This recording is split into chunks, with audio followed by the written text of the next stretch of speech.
On a cold Christmas morning, my son carried the last of my belongings to the edge of the driveway.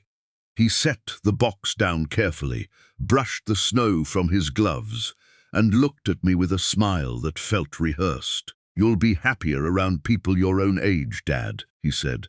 Before I could answer, he climbed into his SUV, shut the door, and drove away without glancing back. I stood there in complete silence. My name is Arthur Bennett. I was 69 years old, and 11 years had passed since I lost my wife, Eleanor. Ever since her death, I had tried to live with dignity, never asking for more than I truly needed. I believed that if I stayed useful, stayed quiet, and stayed grateful, I would never become a burden to my only son. I was wrong. 18 months earlier, my son, Ryan, had invited me to move into the finished basement of his home. "Dad," he had insisted, "we're family. You'll never have to worry again." Those words had meant everything to me. I sold a few unnecessary possessions, packed the memories of an entire lifetime into neatly labeled boxes, and moved into what I believed would be a warm home filled with family. For the first few months, it truly felt that way. I helped around the house, watched my grandchildren after school, fixed broken shelves, repaired leaking faucets, and even cooked dinner whenever Ryan and his wife, Claire, worked late. I never minded. Being useful made me feel alive. Then slowly, everything changed. The first rule seemed harmless. "Could you wait until after 8 before using the upstairs kitchen? Claire likes quiet mornings." I agreed immediately. A week later came another request. "Would you mind leaving your shoes downstairs? They clutter the hallway." Again I smiled and apologized. Soon another followed. "If your friends want to visit, just let us know beforehand." I understood. But the rules kept coming. Don't park in the driveway. Don't use the washing machine during the day. Keep the television volume low. Try not to stay upstairs too long when guests are visiting. Each request sounded reasonable by itself. Together, they slowly reminded me that I wasn't truly living there anymore. I was simply occupying borrowed space. Instead of feeling like family, I began feeling like a guest whose welcome had quietly expired. Every evening I sat alone in the basement, surrounded by photographs of Eleanor and the life we had built together. Sometimes I caught myself apologizing to her picture. I thought I was doing the right thing, I'd whisper. She never answered, of course, but I imagined she would have reminded me that self-respect mattered just as much as love. 3 weeks before Christmas, Ryan walked downstairs carrying a thick envelope. "I just need you to sign a few insurance updates," he explained casually. He placed several pages in front of me. Normally, I signed paperwork without much thought, but something about those documents unsettled me. Perhaps it was the number of pages, perhaps it was Ryan's unusual urgency, or perhaps it was simply the quiet voice inside me telling me not to rush. "I'd like my attorney to look these over first," I said. His smile faded for only a second before returning. "It's just routine." "I know," I replied gently, "but I'd feel better if someone reviewed them." He hesitated, then gathered the papers. "Whatever makes you comfortable." As he walked upstairs, I noticed disappointment written across his face. At the time, I assumed I had embarrassed him by being overly cautious. I had no idea how important that decision would become. While everyone else prepared for Christmas celebrations, I quietly made plans of my own. Months earlier, using savings Eleanor and I had built over decades, I had purchased a small cottage beside a peaceful lake nearly 30 miles from town. It wasn't luxurious. The kitchen was tiny. The porch leaned slightly to one side. The fireplace needed repairs, but it belonged entirely to me. No mortgage, no debt, no permission required. I had kept the purchase private because I wasn't certain I would ever need it. Christmas morning answered that question. After Ryan drove away, I lifted the final box into my old pickup truck.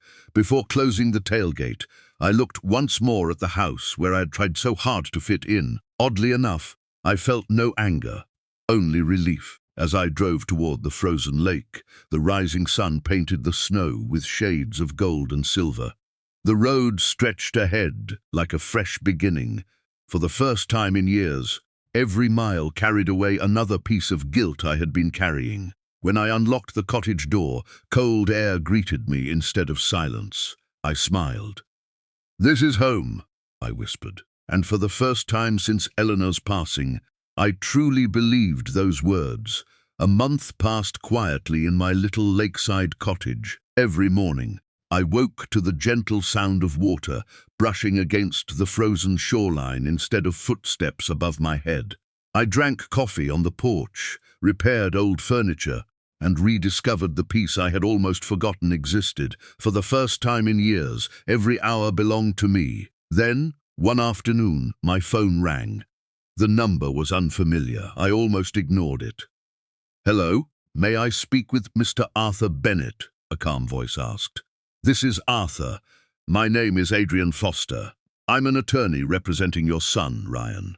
His introduction immediately caught my attention. "My son?" I repeated. "Yes, sir. He asked me to contact you regarding your current residence." I looked through the window at the quiet lake stretching beyond the trees. "What about it?" There was a brief pause. "The property you've recently moved into. I'm listening. My client informed us that you had relocated to a retirement community after transferring your remaining assets." I frowned. "I'm afraid you've been given incorrect information. I'm sorry.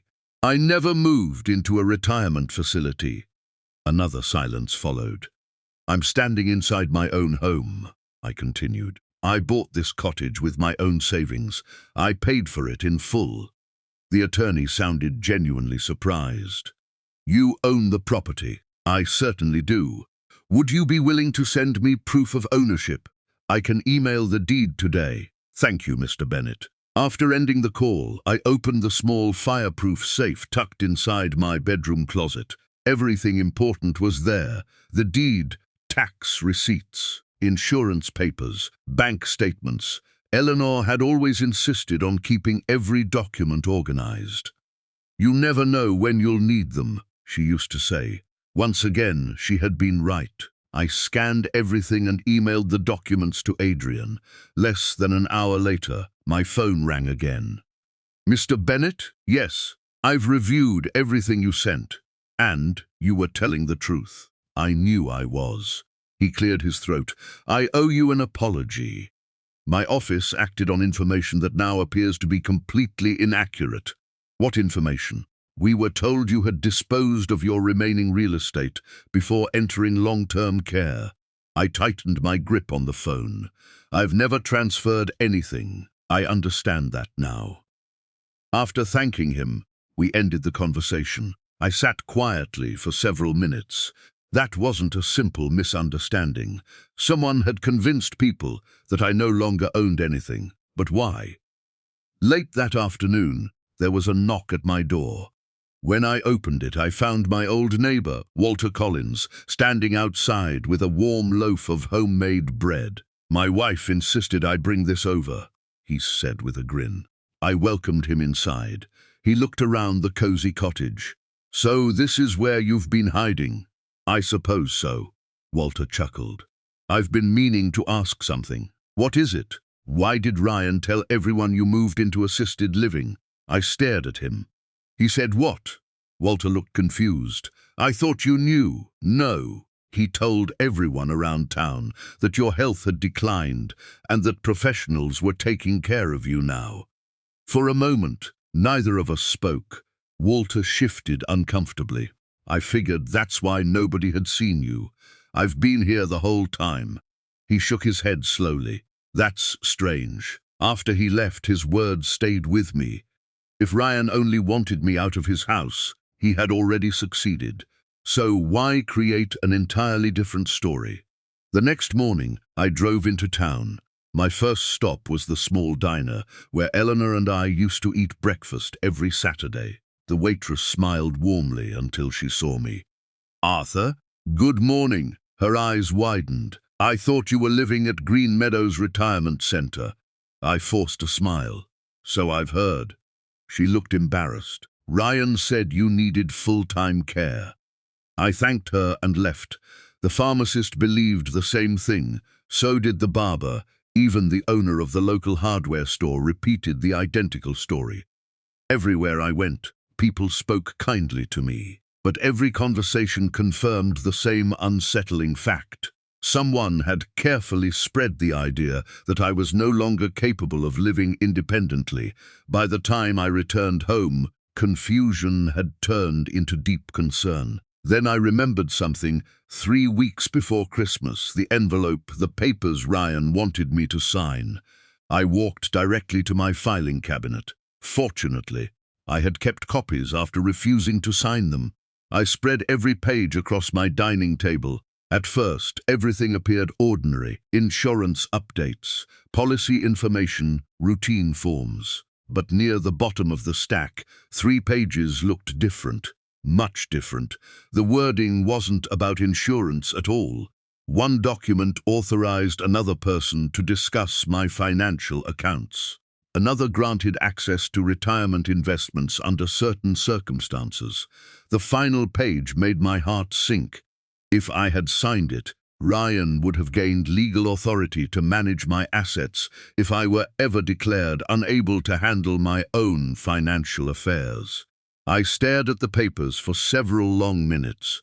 These forms had never been mentioned. They had been quietly buried beneath ordinary insurance documents. Just then my phone rang again. It was my attorney. "Arthur," he said, "I've reviewed those papers, and you were absolutely right not to sign them." My stomach tightened. There are documents in that package that have nothing whatsoever to do with insurance. I looked down at the papers once more. For the first time, I began to wonder if Christmas morning had never really been about asking me to leave. Perhaps it had been the final step in a much larger plan. The next morning, I drove straight to my attorney's office with the stack of unsigned documents resting on the passenger seat. During the drive, I kept replaying every conversation Ryan and I had shared over the previous year. What once sounded like concern now carried a different meaning. Maybe I had ignored too many warning signs because I wanted to believe the best about my son. When I arrived, my attorney already had a conference room prepared. The insurance packet lay open across the table. He adjusted his glasses and pointed toward the final pages. "These are the documents I wanted you to see." I sat down and read every line carefully. The first page authorized another person to communicate with my banks and financial institutions. The second allowed someone to request information about my retirement accounts under certain circumstances. Then I reached the final document. If this had been signed, my attorney explained, it could have allowed another person to manage parts of your financial affairs if your mental capacity were questioned. I looked up. Wouldn't a doctor have to determine that first? "In most cases, yes," he replied. "But this language is vague enough that it could have created a lengthy legal dispute." A chill ran through me. "So these papers weren't included by accident?" He slowly shook his head. "No. Someone intentionally placed them behind ordinary insurance forms, hoping you wouldn't notice." I leaned back in my chair. For months, Ryan had gently encouraged me to simplify my finances. He often suggested selling possessions I rarely used. He mentioned that older people sometimes struggled with paperwork. At the time, I believed he was simply worried about me. Now every conversation seemed different. Before either of us spoke again, someone knocked on the conference room door. A man in a dark suit stepped inside. "I hope I'm not interrupting," he said politely. It was Adrian Foster. My attorney stood to greet him. I asked Adrian to join us. Adrian looked uncomfortable as he placed a thick folder on the table. "Mr. Bennett," he began, "I've withdrawn from representing your son." I frowned. "Why?" "Because new information came to light that I couldn't ignore." He opened the folder and carefully slid several printed documents toward me. Our office received paperwork describing your financial situation and your living arrangements. I scanned the pages. According to those records, I had supposedly entered assisted living because I could no longer manage my own affairs. None of it was true. These statements are completely false, I said quietly. Adrian nodded. I've reached the same conclusion. He hesitated before revealing another document. This one concerns me even more. At first glance, the signature at the bottom looked exactly like mine. The same slant, the same looping capital A, the same neat finish. But I knew immediately it wasn't genuine. I never signed this. I believe you, Adrian replied. My attorney carefully placed the document inside a protective evidence sleeve. Fortunately, he said, the original wasn't submitted on paper. What do you mean? It was uploaded electronically. Adrian opened another folder. That means the digital records still exist. He pointed to several printed pages containing technical information. The file was scanned and uploaded from a shipping and printing store. I stared at the address. I recognized it instantly. The business was less than 5 minutes from Ryan's office.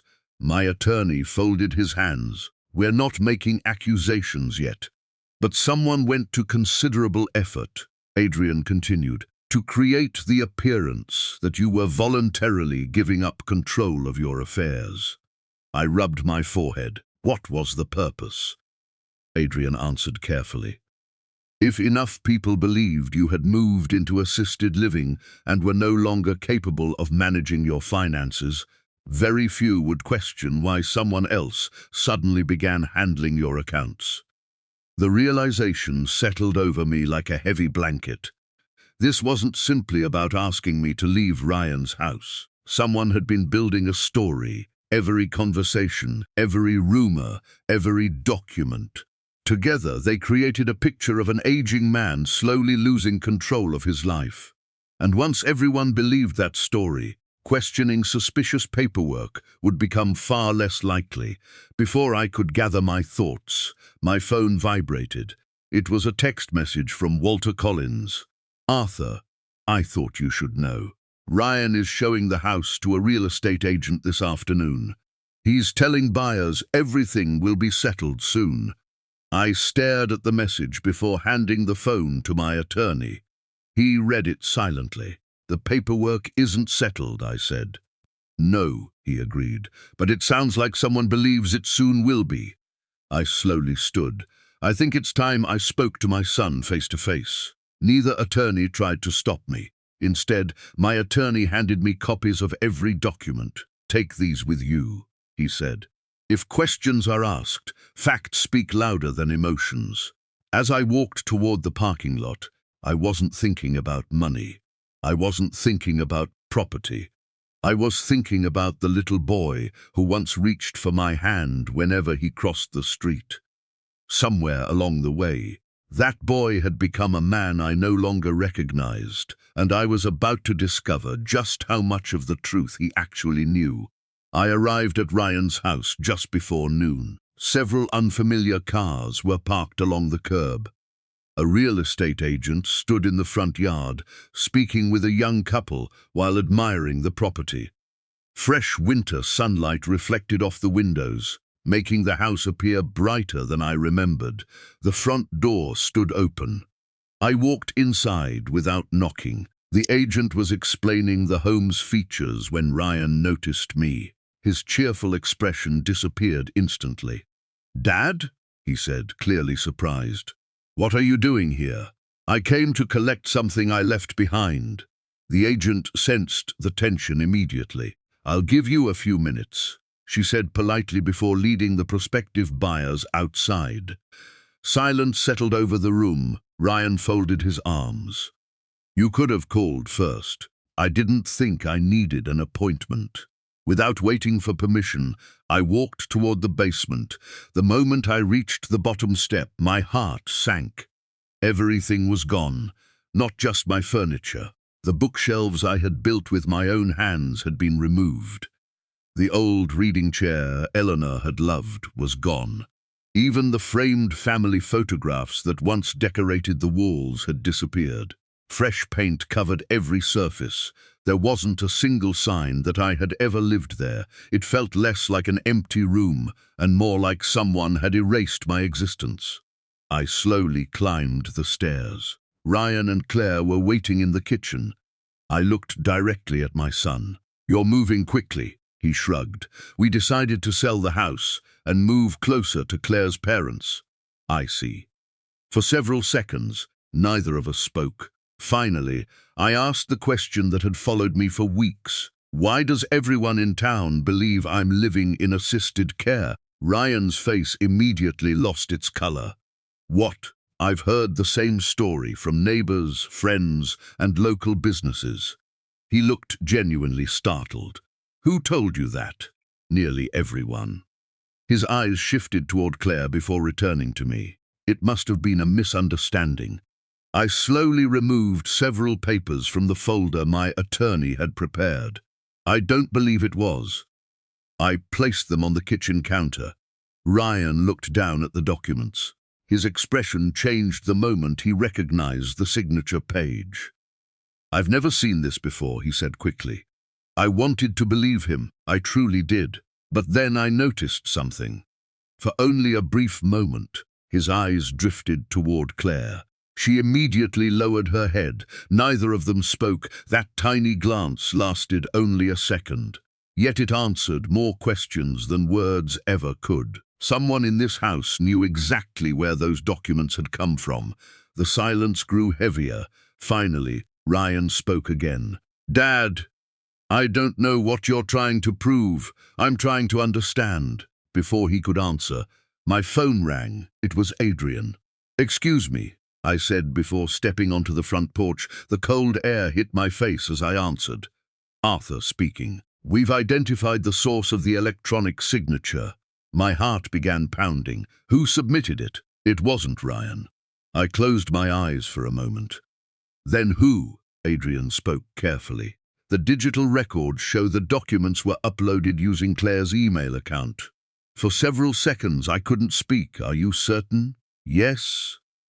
"The login records, upload history, and internet address all point to the same account." I thanked him quietly before ending the call.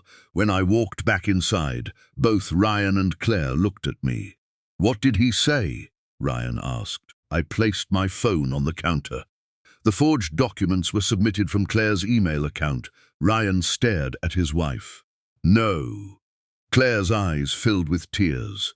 She covered her face with trembling hands. Ryan took a slow step toward her.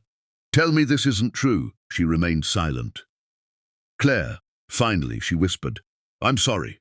Ryan looked completely stunned. "You forged my father's signature?" "I never wanted to hurt him." "Then why would you do something like this?" Tears rolled down her cheeks. "My parents kept telling me we needed to protect our future." Ryan's voice shook. "By committing fraud, I thought the papers would never actually be used," she cried. "I believed they would simply be there if Arthur ever became unable to care for himself." I stood quietly, listening. Claire looked at me through tear-filled eyes. "I convinced myself I was helping everyone," I answered softly. "Helping someone never begins with deception." She lowered her head. Ryan looked as though the ground had disappeared beneath him. For the first time since Christmas morning, I saw genuine pain in his eyes. Not fear, not anger, heartbreak. He realized the person he trusted most had crossed a line that could never be ignored. He slowly turned toward me. "Dad, I honestly didn't know." I searched his face. Whether he had known every detail or not, one fact remained unchanged. He had accepted the rumors. He had believed the paperwork. He had never questioned why everyone thought I had simply vanished. The damage had already been done. Yet deep inside, I could still see the little boy I had raised. The question now was whether we could ever rebuild what had been broken. The house, silent after Claire's confession. No one knew what to say. Ryan stood motionless, staring at his wife as though he had never truly known her. Claire wiped away her tears, but more quickly followed. The truth she had hidden for months now stood between all of us. Finally, Ryan broke the silence. "Dad," he said quietly, "I swear I never asked her to forge your signature." I looked into his eyes. "I believe you didn't sign those papers." His shoulders relaxed slightly. "But," I continued, "you accepted every lie that surrounded them." His expression fell. "You told people I was living in assisted care. You let everyone believe I couldn't manage my own life. Not once did you stop to think about what that would do to my reputation or my independence." Ryan lowered his head. "You're right. I trusted you," I said. "More than anyone. I know." "No," I replied gently. "I don't think you truly did." Before anyone could speak again, my phone rang. It was Adrian. "I've received another update," he said. "What is it?" "The title company located an old estate document while reviewing your property records." I frowned. "What kind of document?" "It isn't a deed or a transfer." "Then what is it?" "A notarized letter written by your late wife, Eleanor." For a moment, I couldn't breathe. "That's impossible. The document was signed 12 years ago, just a few months before she passed away." My hands trembled. "I'll come immediately." Less than an hour later, I sat inside Adrian's office with the sealed estate file resting on the conference table. My attorney carefully opened the envelope and removed a neatly folded letter. The handwriting belonged to Eleanor. I recognized every graceful curve of every letter. Tears blurred my vision before I had even begun reading. The letter wasn't addressed to me. It was written to our attorney. In it, Eleanor explained that if she passed away before I did, she never wanted our son to feel obligated to care for me out of guilt alone. She believed love should always be given freely, never out of responsibility or pressure. She also instructed our attorney to encourage me to remain financially independent for as long as I was physically and mentally able. Near the bottom of the page, one final handwritten sentence caught my attention. "If Arthur ever chooses happiness again, don't let anyone make him feel guilty for it." I read those words several times. It felt as though Eleanor had somehow looked into the future. She understood something none of us had seen. Real love protects dignity. It never takes it away. I carefully folded the letter and held it close. For the first time since losing her, I felt as though she had spoken directly to me. A week later, the legal process moved forward. Claire admitted she had submitted the false documents using her own email account. She accepted responsibility for her actions and cooperated fully with the investigation. The civil matters were resolved through the attorneys. The criminal case proceeded based on the evidence already collected, and my role was limited to providing truthful documentation when requested. I never celebrated what happened. There was nothing joyful about watching a family fall apart. Several months passed before Ryan came to visit my cottage. He arrived alone. When I opened the door, he stood quietly with his hands in his coat pockets. "I wasn't sure you'd want to see me," he admitted. "I wasn't sure either." He nodded. "I've spent months thinking about everything." "So have I." He looked around the cozy cottage. "You built a good life here. I built a peaceful one." He smiled sadly. "I wish I had understood sooner that you never needed someone to control your life. You only needed to ask, I know." For a long moment, neither of us spoke. Then he said the words I had been waiting to hear. "I'm sorry, Dad. Not because everything fell apart, but because I stopped treating you like my father and started treating you like a problem to solve." Those words carried more weight than any legal document ever could. I placed a hand on his shoulder. "Trust isn't repaired in one conversation. I understand. It returns through honesty. One day at a time." He nodded. "I'll earn it." And he did, not with promises, not with excuses, but with patience, respect, and consistency. The following Christmas, Ryan returned to the cottage. This time, he didn't bring moving boxes. He arrived with my grandchildren, homemade pies, warm blankets, and enough laughter to fill every room. We spent the afternoon around the fireplace, sharing stories, playing board games, and watching snow fall gently across the frozen lake. As evening settled outside, I glanced toward Eleanor's photograph, resting on the mantel. I smiled. The greatest gift I received wasn't the little cottage beside the lake. It wasn't financial security. It wasn't even justice. The greatest gift was discovering that independence gave me the strength to forgive without surrendering my self-respect. Some people believe growing older means giving away your future. I learned something different. As long as you protect your dignity, make your own choices, and refuse to let fear control your life, it's never too late to begin again.